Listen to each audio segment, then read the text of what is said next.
자, 오늘이 무슨 날이죠? 7월 첫째 주일은 맥추감사주일로 우리가 지키고 있습니다.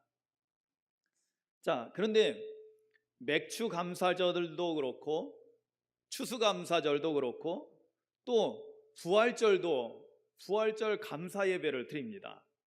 성탄절도 성탄절 감사 예배를 드립니다. 사실은 저에게 있어서는 제가 목회자가 되고 난 다음서부터는 그냥 주일 헌금만이 아니라 매주일 감사 헌금을 드립니다.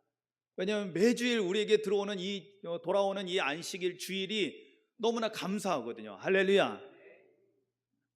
아멘이 안 나오시는 분들은 수상한 거예요. 주일이 왜 이렇게 빨리 와, 이런 사람들일 수도 있어요. 여러분, 매주일 우리가 하나님 앞에 나와서 예배 드린다는 것이 정말 감사하기 때문에 매주일 감사하니까, 사실은 그러면 매주일 감사하는데 특별히 7월 1일 맥추감사주일의 이 감사는 뭐가 또 다른가? 라는 그런 생각이 드는 겁니다. 여러분, 같아요, 달라요? 그냥 매주 감사하는 거하고, 그리고 특별히 이 절기에 맥추감사제라는 이 절기의 감사가 같을까요, 다를까요? 어떤 분은 같다고 생각할 수도 있고 어떤 분은 다르다라고 이야기할 수 있을 것입니다. 양쪽 다 맞습니다. 왜냐하면 근본적으로 우리가 하나님 앞에 감사함으로 예배를 드리기 때문에, 예배 자체가 감사하기 때문에, 여러분, 예배는 우리가 오늘 찬양한 것도 그래서 찬양한 거예요. 감사로 예배 드리는 자가 하나님을 영화롭게 하나니. 여러분, 감사로 예배를 드릴 때 그 예배가 하나님을 영화롭게 하는, 하나님께 영광을 돌리는 진정한 영적 예배가 된다는 것입니다. 아멘. 그래서 모든 예배는 감사가 이미 바탕에 깔려져 있어야 된다는 거예요. 감사하기 때문에 우리가 하나님 앞에 나와서 예배하는 거죠. 아멘이죠. 여러분, 날 구원하신 하나님께 감사하기 때문에 오늘 저와 여러분들이 이곳에 주일날 다른 데 놀러 가지 않고, 비가 오고 껄쩍지근한데 집에서 그냥 쉬지 않고 주님 전에 나와서 예배 드리는 줄로 믿습니다. 감사하니까 하는 거예요. 그래서 감사라는 것은 기본 베이스에 바탕에 깔려져 있으니까 모든 예배는, 사실은 모든 예배 가운데 감사로 드리는 것, 그러니까 절기 때로 당연히 감사로 드리는 거니까 같습니다. 그러나 또 다르기도 합니다. 왜냐하면 암만 해도 이 절기는 뭔가 좀 더 특별한 것이 있기 때문에 그렇죠. 그래서 뭐가 특별한가라는 것을 생각해 봤습니다. 그랬더니 절기에 대한 이야기를 처음 이야기한 것이 바로 오늘 우리가 출애굽기 34장에 봤을 때, 모세가 두 번째 돌판을 받아가지고, 첫 번째 돌판은 금송아지 사건으로 인해서 박살나고 다시 올라가서 다시 두 번째 돌판을 받아가지고 내려왔을 때 하나님께서 주신 절기에 대한 그 말씀을 통해서 우리가 오늘 함께 절기 때 드리는 감사가 뭐가 좀 다르고, 왜 그렇게 감사를 해야 되고, 그렇게 감사함으로 인해서 우리에게 돌아오는 유익은 뭐고, 하나님께는 어떻게 좋은 일이 되는가를 함께 우리가 배우고 깨닫게 되기를 주님의 이름으로 축원합니다. 아멘. 자, 오늘 성경의 절기, 하나님의 절기, 여러분, 이거 성경에 지금 18절부터 보면 무교절이 나오고 그 다음에 7.7절이 나오고 수장절이 나오는데요, 이게 고대 이스라엘 사람들에게 있어서 첫 번째로 하나님께서 정해주셨던 이스라엘의 3대 절기입니다. 그러니까 우리가 얘기하면 구약시대의 3대 절기라고 보면 돼요. 이스라엘이 구약시대 때 3대 절기, 하나님께서 직접 정해주신 절기입니다. 그 첫 번째가 뭐라고요? 무교절. 그리고 두 번째가 뭐라고요? 여기서 7.7절이라고도 하고 맥추의 초실절이라고도 표현합니다. 그래서 초실절 또는 맥추절이라고도 합니다. 그리고 세 번째가 뭐냐? 수장절. 수장절이라고도 하고 다른 말로는 초막절 또는 장막절이라고도 하는데, 이것이 뭐냐면 바로 추수감사절과 같은 그런 의미를 가진 그런 절기입니다. 여러분, 출애굽기 34장 24절에 보면은, 오늘 읽은 본문 가운데 24절에 보면 하나님께서 이렇게 말씀합니다. 내가 이방 나라들을 내 앞에서 쫓아내고 내 지경을 넓히리니 내가 매년 3번씩 여호와 내 하나님을 뵈려고 올 때에 아무도 내 땅을 탐내지 못하리라고 말씀합니다. 이건 뭐냐면은 이스라엘 전역에, 이제 팔레스타인 지역 전역에 퍼져 있던, 가나안 땅 전역에 퍼져 있던 이스라엘 족속들이 절기 때는 다 예루살렘 성전에 와서 함께 다 절기를 지키면서 하나님 앞에 제사를 드려야 되는 거예요. 감사의 예물을 드려야 되는 겁니다. 그러면 그 비어진 땅은 어떻게 할까요? 남자들이 다 오게 되거든요. 그러면 거기에 비었을 때 외적들이 침략하면 꼼짝없이 당한다는 거예요. 그런데 하나님께서 선포하십니다. 걱정하지 마라. 내가 튼튼하게 지켜줄 테니까 염려하지 말고 가서 하나님께 제사를 드리라는 것입니다. 아멘. 매년 몇 번이요? 3번. 그 3번이 뭐냐면 바로 3대 절기, 무교절, 그리고 칠칠절, 그리고 수장절. 이 3대 절기에 하나님의 전에 나와서 직접 오라는 거예요. 직접. 그냥 요즘 같은 온라인으로 입금시키는 게 아니라 사람이 직접 와서 하나님을 직접 뵈라는 겁니다. 그렇게 해서 절기를 지키라고 말씀을 하고 있는 것입니다. 그런데 여러분, 3대 절기에 드려지는 제물에는 특별한 의미들이 있습니다. 그것은 뭐냐면 우리는 오늘 말씀에 보면은 22절을 우리가 보면서 우리 오늘 맥주감사절의 의미를 알 수 있는 내용을 보게 되는데요. 22절에 뭐라고 되어 있습니까? 77절 곧 맥주의 초실절을 지키고 새말에는 수장절을 지키라. 자, 앞부분에 전반전에 77절 곧 맥주의 초실절을 지키라. 맥주의 초실절이라는 게 뭐예요? 맥주의 초실절. 초실은 뭐예요? 초실. 매실 같은 건가요? 아니죠. 초실은 첫 번째 얻은 열매를, 첫 번째 익은 열매를 말하는 것입니다. 그래서 맥주의 초실이라는 것은 바로 보리 추수를 해서 첫 번째 얻은 수확을, 그것을 하나님 앞에 감사로 드리라는 것입니다. 아멘이죠. 그래서 맥주의 초실절에는 이 이름에 그 의미가 다 담겨져 있는 거죠. 맥주의 초실. 그러니까 보리의 첫 번째 처음 익은 열매를, 처음 수확한 열매를 하나님 앞에 감사 예물로 드리라는 것이었습니다. 그런데 우리가 여기에 또 함정이 있어요. 왜냐하면 맥주 감사절 때만, 그러면 맥주절 때만 처음 익은 열매를 드리는 거냐? 그렇지 않다라는 거죠. 그렇지 않다라는 거예요. 유월절은 바로 우리가 출애굽 역사에서 우리가 알 수 있듯이 하나님께서 이스라엘을 애굽에서 구원해 내시기 위해서 애굽에 10가지 재앙을 내리는 가운데 마지막 10번째 재앙을 내릴 때 그 10번째 재앙은 정말 무서운 재앙이었거든요. 그 무서운 재앙은 뭐였냐면 죽음의 천사가 와가지고, 죽음의 천사가 와서 애굽 땅에 있는 모든 처음 태어난 것을 다 죽여버리는 그런 무시무시한 재앙이 임하는 것이었습니다. 그런데 다 같이 이렇게 섞여서 살고 있다 보니까 죽다 보면은 이스라엘 사람들도 다 죽임을 당할 수 있었다는 거예요.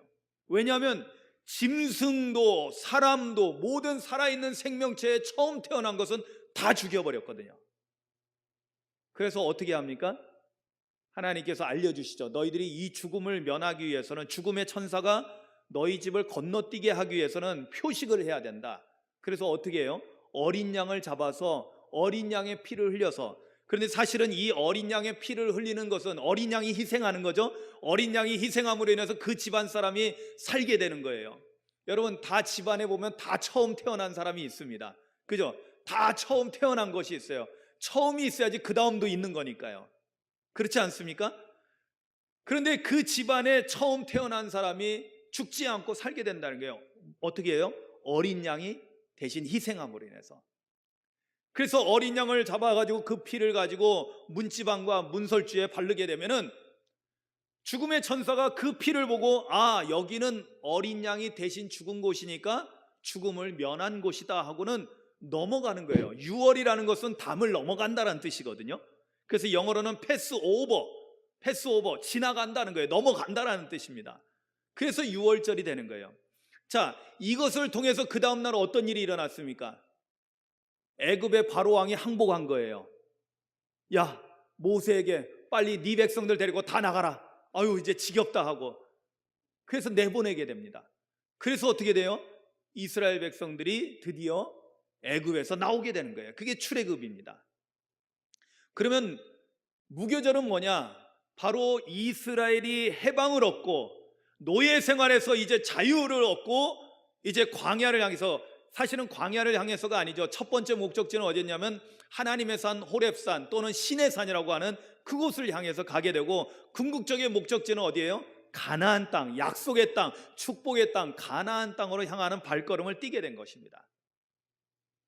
자, 유월절을 통해서 죽을 사람이 죽지 않고 살아났고, 그리고 그것으로 끝난 것이 아니라 온 이스라엘 백성들이 다 노예 생활에서 벗어나서 자유와 해방을 얻게 된 겁니다. 그래서 유월절일 다음 날부터는 무슨 절기가 되냐면 무교절이 되는 거예요. 왜 무교절이냐? 이들이 이제 광야길을 떠나기 때문에 이들이 어떤 이제 빵을 만드냐면은 누룩이 들어가지 않은, 그래서 무교병이라는 것은 뭐냐면 누룩이 들어가지 않은 빵을 말하는 거예요. 떡이라고도 해도 되고 빵이라고 해도 되겠죠. 누룩이 들어가지 않은 빵. 그러면 이 광야에서 오랫동안 상하지 않고 몇 달간 걸쳐서 먹을 수 있는 그런 양식이 되는 겁니다. 그 대신 맛은 없습니다. 딱딱합니다. 그렇지만은 이 딱딱한 것을 견뎌내면서 그래도 기쁘잖아요. 왜? 노예 생활에서 이제는 벗어나서 자유와 해방을 얻잖아요. 여러분, 자유를 잃어버린 사람들은 자유가 얼마나 소중한지를 압니다. 그래서 목숨과도 바꿀 만한 것이 자유입니다. 아멘이죠. 우리나라도 일제강점기 때 나라를 잃어봤기 때문에, 그래서 일제 식민지 시대 때 우리도 자유를 잃었고 나라의 주권을 잃었기 때문에 목숨을 걸고 나라를 찾기 위해서, 자유를 얻기 위해서, 해방을 위해서 많은 우리 선조들이 싸우지 않았습니까? 아멘이죠. 물론 뭐 매국노들도 있고 친일파도 있고 그렇지만은, 그러나 우리나라는 그래도 정말 훌륭한 많은 우리 애국자들이 있었습니다. 자유를 위해서 자기의 생명을 기꺼이 내놓을 수 있는 그런 것입니다. 자, 그런데 이스라엘 백성들은 전적인 하나님의 은혜로 그들은 생명을 얻었고 자유를 얻었고 해방을 맞이하게 된 겁니다. 그래서 이들은 첫 번째로 지켜야 되는 절기가 뭐냐면 바로 무교절이 된 겁니다. 6월절은 밤에 시작해서 금방 지나가고 일종의 전야제처럼 들어가는 겁니다. 그리고 나서 무교절은 7일간 되어집니다. 그리고 마지막 7일째는 다 같이 성회로 모여서 하나님께 영광 돌리면서 큰 예배를 드리는 날로 지키는 것입니다. 그리고 난 다음에 어떻게 돼요? 이들이 출애굽해가지고 77이면 얼마예요? 49. 그러니까 7일은 뭐냐면 한 주간이잖아요. 한 주간씩에서 7주간이 지나고 난 다음 그 다음 날 제 50일째 되는 날, 그래서 7.7절을 다른 말로 뭐라고도 해요? 오순절이라고도 하는 겁니다. 예수님께서 6월절 어린 양이 되셔서 돌아가셨잖아요. 그렇지만은 예수님 사흘 만에 부활하시고 그리고 제자들에게 보이셨다가 승천하셨습니다. 그리고 얼마 되지 않아서 언제? 오순절에 약속하신 성령이 마가의 다락방에 임합니다. 아멘이죠. 그때 오순절이 바로 이 7.7절을 말하는 것입니다. 7.7절은 뭐냐면 7.7이 49하고 그 다음 날이니까 정확히는 50일째 되는 그 날이 바로 맥추의 초실절이 되는 거예요. 근데 이 날은 뭐냐면 이들이 자유를 얻어서 나와가지고 첫 번째 얻은 열매를 하나님 앞에 기쁨으로 드리면서, 왜냐하면 자유를 얻고 나서 처음 얻은 열매잖아요. 할렐루야. 여러분, 오늘 우리는 억압받는 삶을 살고 있습니까? 자유민주주의 국가에서 살고 있습니까? 여러분, 우리는 자유민주주의 국가에서 살고 있습니다. 감자를 심고 싶은 사람은 감자를 심는 거고, 고구마를 심고 싶은 사람은 고구마를 심는 거고, 그죠? 고추를 심고 싶은 사람은 고추를 심는 거고, 논에다가 벼를 심을 사람은 벼를 심을 수 있고, 메꾸고 하우스를 하고 싶은 사람은 하우스를 할 수 있고, 여러분들 자유입니다. 그죠? 우리는 지금 자유의 시대를 우리가 만끽하고 있습니다. 그렇다면은 자유를 얻은 자들이 땅에다 심어가지고 얻어지는 그 소산을, 처음 익은 열매를, 이게 하나님의 은혜로 우리가 얻게 된 열매라고 해서 처음 것은 다 하나님 겁니다라고 고백하면서 드려지는 것이 맥추의 초실절, 그 7.7절을 지키는 방법인 것입니다. 그런데 아까 무교절을 말씀할 때 무교절에도 어떻게 하는 거냐면 첫 번째 절기에서 어떻게 됐어요? 여러분, 제가 18절부터 읽었는데요, 무교절에는 무교병을 먹으라는 것까지 우리가 들었습니다. 이는 내가 아비벌의 애굽에서 나왔기 때문이라고, 출애굽 사건을 기억하라는 거죠. 그리고 난 다음에 19절을 보십시오. 19절 20절에 보면은 이런 말씀이 나옵니다. 모든 첫 태생은 다 내 것이며, 누구 거예요? 하나님 거라는 거예요. 모든 처음 태어난 것은 다 하나님 거라는 거예요. 그리고 너의 가축도 모든 처음 난 수컷인 소와 양은 다 내 거다라고 하나님은 선언하십니다. 그것만이 아닙니다. 20절에 나귀의 첫 새끼는 어린 양으로 대속할 거라는 것도 무슨 얘기냐면 이것도 나귀의 첫 새끼도 다 하나님 거다라고 선언합니다. 그리고 그 다음에 뭐라고 되어 있어요? 그렇게 하지 아니하면 그 목을 꺾으라는 거예요. 차라리 죽여버리라는 거예요. 살아있을 필요가 없다라고 강력하게 말씀합니다. 그 다음에 뭐까지 나옵니까? 내 아들 중 장자는 다 대속할지며. 왜 대속해야 될까요? 하나님 거니까. 그런데 사람을, 장자를 하나님 앞에 제물로 드릴 수는 없잖아요. 그래서 대속해서 다른 것으로 드리라는 겁니다. 그렇다면은 여기에 공통점이 있어요. 뭐예요? 다 처음 거라는 거예요. 첫 거. 첫 거는 하나님 거라는 거예요.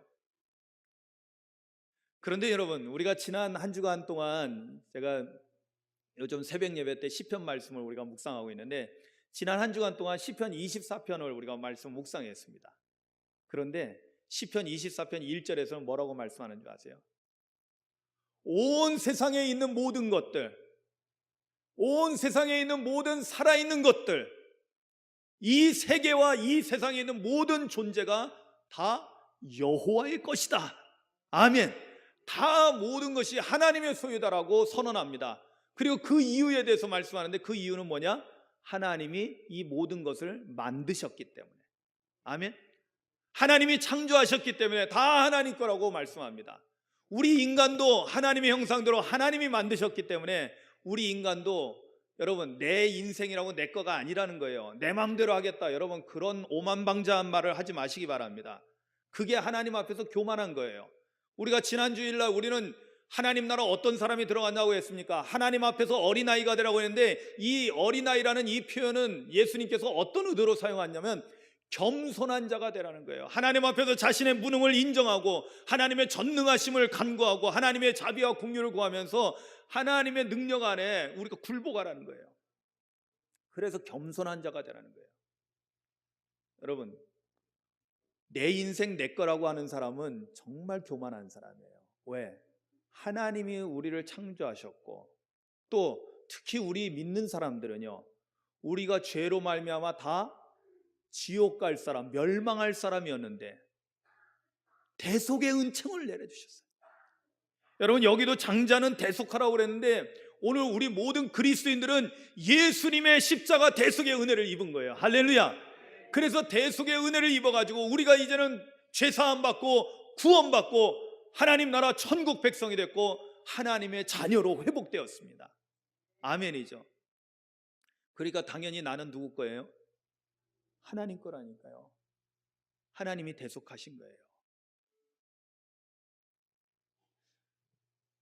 그런데 절기 때 드리는 예물은 뭐냐면 다 처음 것을 드리라고 말씀합니다. 짐승도 처음 것으로, 사람은 드릴 수 없으니까 대속해가지고 다른 것으로 드리지만, 그러나 처음 것을 대속하라는 거예요. 그리고 맥주의 초실도 뭐예요? 결국에는 보리의 첫 번째 열매를 하나님 앞에 드려야 된다는 거예요.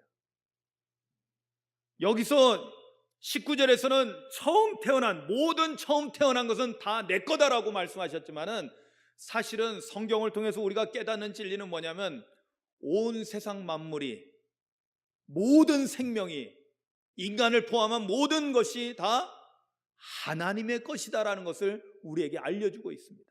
할렐루야. 그런데 여러분 보세요. 하나님은 사랑의 하나님이십니다. 아멘이죠. 오늘 우리 인간이 이 땅에서 살기 위해서는 물질이 필요하거든요. 양식이 필요하죠. 그러니까 하나님께서 다 가져가지 않습니다. 단 하나, 처음 것을 하나님 것으로 인정하고, 사실은 처음 것을 드린다는 것은 뭘 의미합니까? 이 모든 것이 다 하나님 겁니다 라고 인정하면서 드리는 거예요. 그래서 처음 것을 드리는 거예요. 여러분, 처음 것을 드린다고 했을 때 무조건 처음 것이 아닙니다. 여러분, 이걸 아셔야 돼요.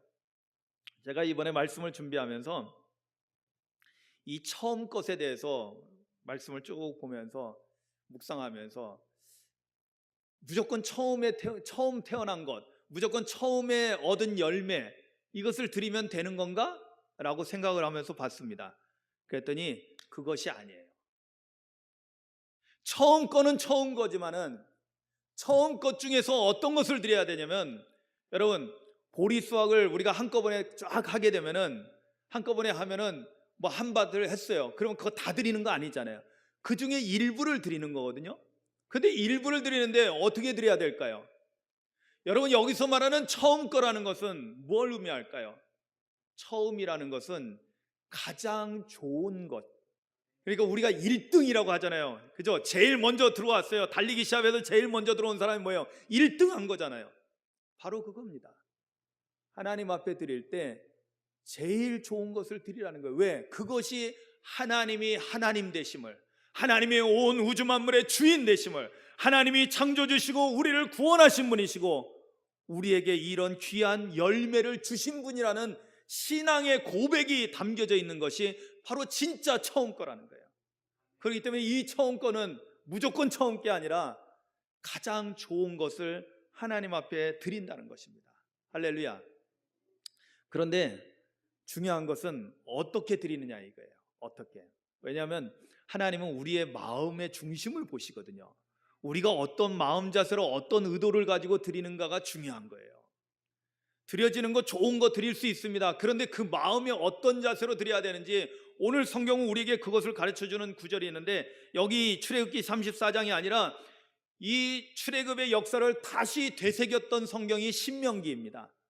그래서 두 번째 율법이라는 그러한 별칭을 가지고 있는데, 신명기에 보면은 이렇게 말씀하고 있습니다. 여러분들은 다 나중에 찾아보시고 제가 읽겠습니다. 신명기 16장 10절입니다. 내 하나님 여호와 앞에 77절을 지키되, 오늘 우리가 말하고 있는 맥추의 초실절을 말하는 거죠. 77절이 77절을 지키되, 잘 들으세요. 내 하나님 여호와께서 너에게 복을 주신 대로 내 힘을 헤아려 자원하는 예물을 드리고. 아멘. 자, 우리가 처음 것을 드린다는 것이 어떤 의미라는 것을 지금 말씀을 통해서 배웠습니다. 무조건 처음 게 아니라 처음 것 중에서도 제일 좋은 것, 1등 되는 것을 하나님 앞에 제일 먼저 드리는 것입니다. 자, 그런데 어떻게 드리라고요? 어떻게? 하나님께서 너에게 복을 주신 대로. 할렐루야. 여러분, 하나님께서 너에게 복을 주신 대로. 여러분, 우리가 열매를 얻었다라는 것은 어떻게 얻어진 겁니까? 내가 잘해서 얻어진 겁니까? 여러분, 내가 심었으니까 당연히 내 걸까요? 우리가 이야기하잖아요. 심기는 농부가 심습니다. 가꿀 수도 있어요. 거둘 수도 있어요. 그렇지만 자라나게 하는 거는 내가 하는 겁니까? 아니잖아요. 씨를 뿌리고 심기도 하고 물을 줄 수는 있지만, 김을 맺을 수도 있지만, 그것이 자라나서 열매 맺게 하는 것은 우리가 하는 일이 아니라는 것입니다. 때에 따라서 하나님께서 햇볕을 주시고 때에 따라서 비를 내려주셔야만이. 그리고 여러분, 신기하지 않습니까? 맨 땅에다 심으면 거기서 열려요. 생겨나요. 여러분, 그 땅이 여러분 얼마나 소중한지 깨닫기를 주님의 이름으로 축원합니다. 여러분, 정말 신기해요. 여러분, 아스팔트하고 땅하고는 비교할 수가 없어요. 아스팔트에서는 생명이 살아나지 않습니다. 물론 아스팔트 틈새에 우리 지금 요즘 많이 자라났더라고요. 틈새에 있다는 것은 그 밑에 흙이 있으니까, 땅이 있으니까 거기 아스팔트 틈새를 뚫고 올라오는 거죠. 땅이 없었다면은 그런 것들이 자라날 수가 없어요.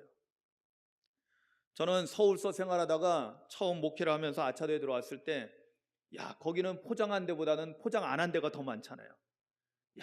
너무너무 경이로운 거예요. 경이로워. 그냥 신기한 정도가 아니라 정말 경이로웠어요. 뭐가 경이로운지 아세요? 잡초가 자라는 것도 경이롭더라고요. 예? 제가 처음 갔을 때는 화장실이 안에 있지 않고 측간이었습니다. 측간. 여러분 측간 아시죠? 집 옆에 있으면 측간이에요. 화장실이. 집 뒤에 있으면은 뒷간. 앞간은 없어요. 화장실을 앞에다 두는 사람은 없으니까. 그래서 측간이나 뒷간인데 저희 사택은 측간이었습니다. 근데 앞에 이제 집에서 사택에서 나와가지고 현관에서 나와서 측간을 향해서 가려면 왼쪽으로 들어가는데 거기에 보면은 맨 땅을 지나가야 되는데 이제 비 오거나 지르면은 이제 빠지니까 돌을 하나씩 놨어요. 근데 그 중간에 잡초가 자라는데 야, 너무 신기한 거예요. 너무 신기해. 비가 한번 오고 났더니요, 하룻밤 사이에 얼마나 많이 자라는지 쑥 자랐어요. 그래가지고 일부러 그거는 뽑지도 않고 늘 다니는 길이지만 늘 다니면서 제가 경이로운 눈으로 봤습니다. 그랬더니 제가 회의가 있었나 나와서 잠깐 나왔다 들어간 사이에 우리 옆집에 있는 권사님이 저만 없으면은 제 주변을 다 청소하시는데 제가 그걸 안 뽑고 있으니까 안타까우셨나 봐.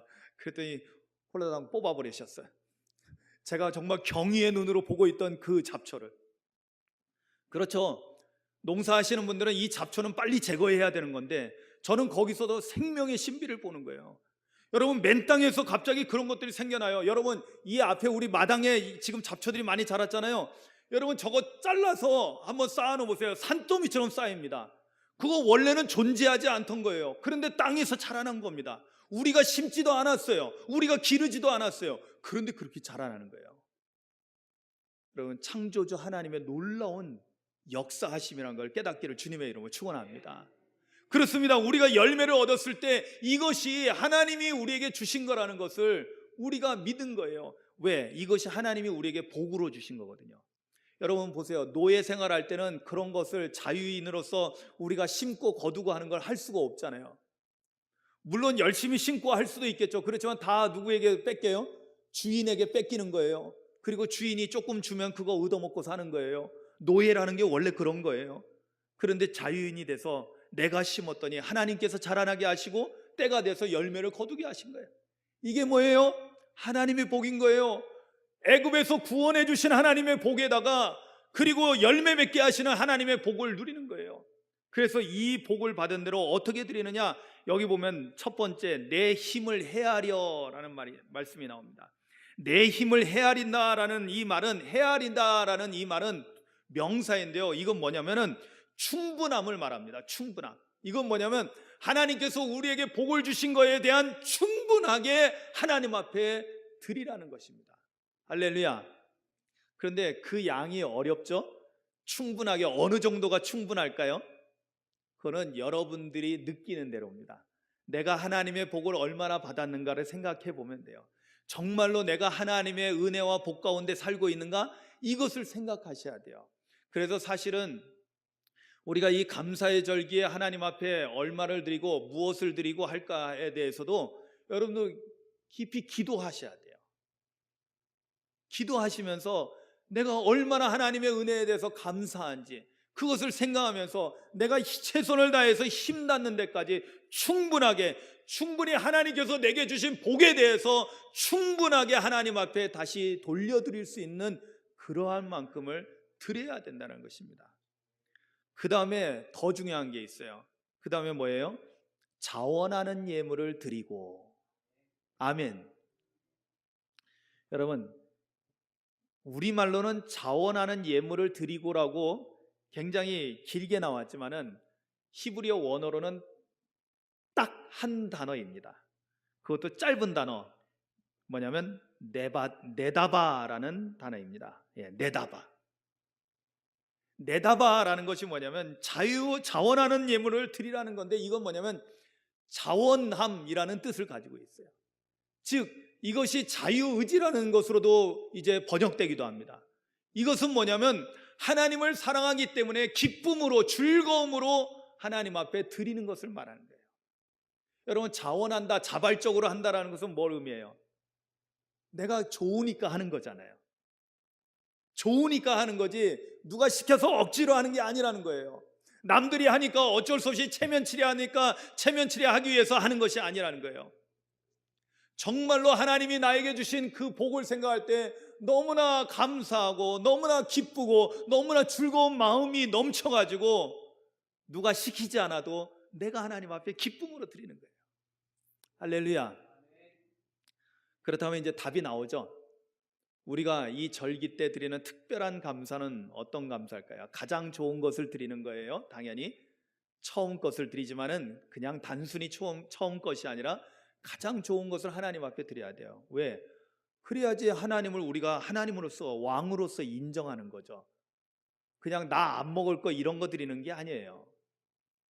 그리고 두 번째는 뭐냐면 하나님께 복을 받은 대로 거기에 대해서 충분하게 우리가 하나님 앞에 드려야 돼요. 근데 이 충분함이 막연하거든요. 근데 그 막연함을 이겨내는 그 깨닫게 해주는 것이 있어요. 그건 뭐냐면 내가 기쁨으로 드릴 수 있는 액수를 말하는 거예요. 내가 기쁨으로 드릴 수 있는 분량을 말하는 겁니다. 여러분, 제가 예전에 그런 말씀 드렸죠. 우스개 같은 예화인데 그것은 뭐냐면 어떤 분이 헌금 시간이 됐어요. 저희는 지금 이제 들어오면서 이제 자율적으로 이렇게 헌금통에다가 넣고 들어오시지만은 옛날에 헌금 바구니 돌렸던 시절이 있었잖아요. 오상교회도 옛날에 돌린 적이 있었죠.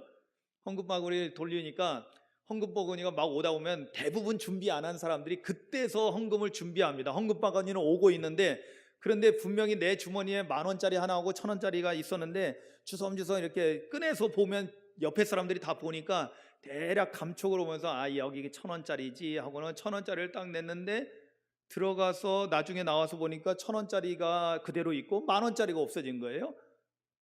그래가지고 안타까워하는 거야. 아 이거 1,000원을 내려고 했는데 10,000원이 들어갔다는 거예요. 이러고 탄식하고 있으니까 옆에 분이 그 한 말씀 하셨죠. 뭐라고 했다고요? 하나님은 걱정할 거 없다고. 하나님은 1,000원만 받으셨을 거라고. 왜? 나는 하나님 앞에 마음에 1,000원을 드리려고 했거든. 사랑하는 성도 여러분, 헌금을 얼마 하느냐, 제가 처음 교회 나오는 사람들이 그런 것을 질문하는 분들이 있습니다. 근데 가장 나쁜 답이 뭔지 아세요? 가장 나쁜 답? 자기 기준으로 말하는 거. 예. 그러니까 나는 잘 못하니까 남들 더 잘하는 것도 못하게 만드는 사람들이 있어요. 예.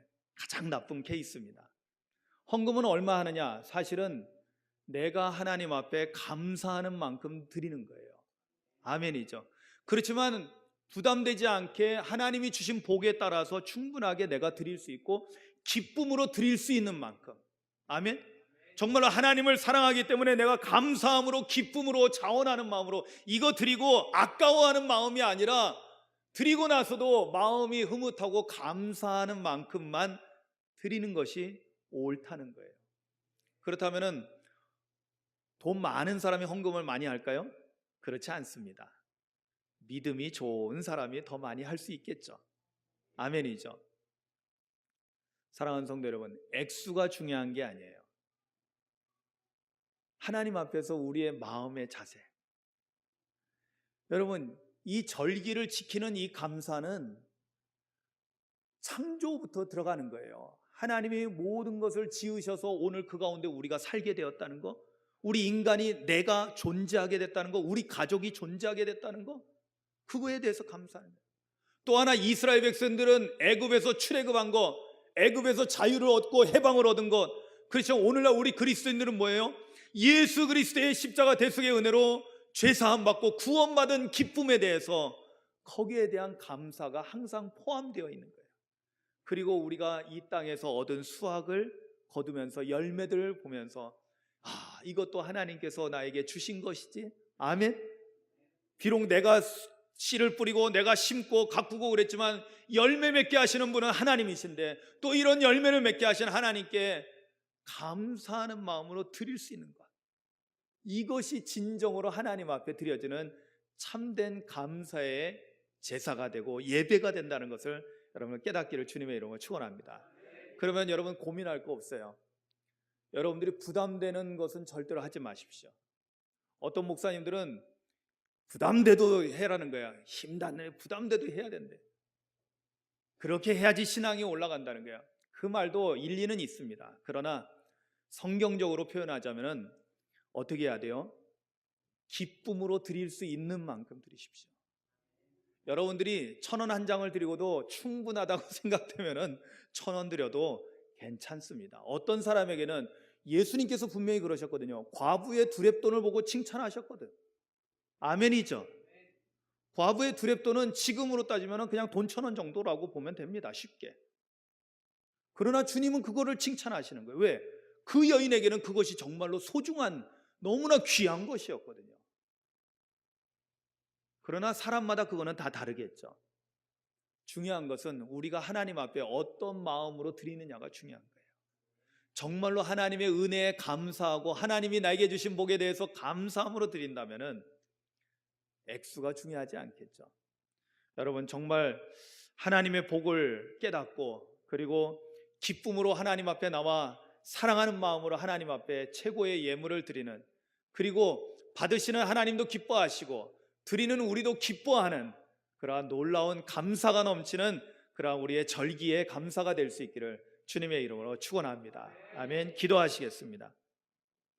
오늘 말씀을 생각하면서 이미 우리가 다 헌금은 드렸겠지만 그래도 앞으로 우리가 어떻게 절기 때마다 하나님 앞에 감사를 해야 될 것인지 배웠는데요. 올바른 감사가 무엇인가에 대해서 함께 말씀을 생각하면서 묵상합니다.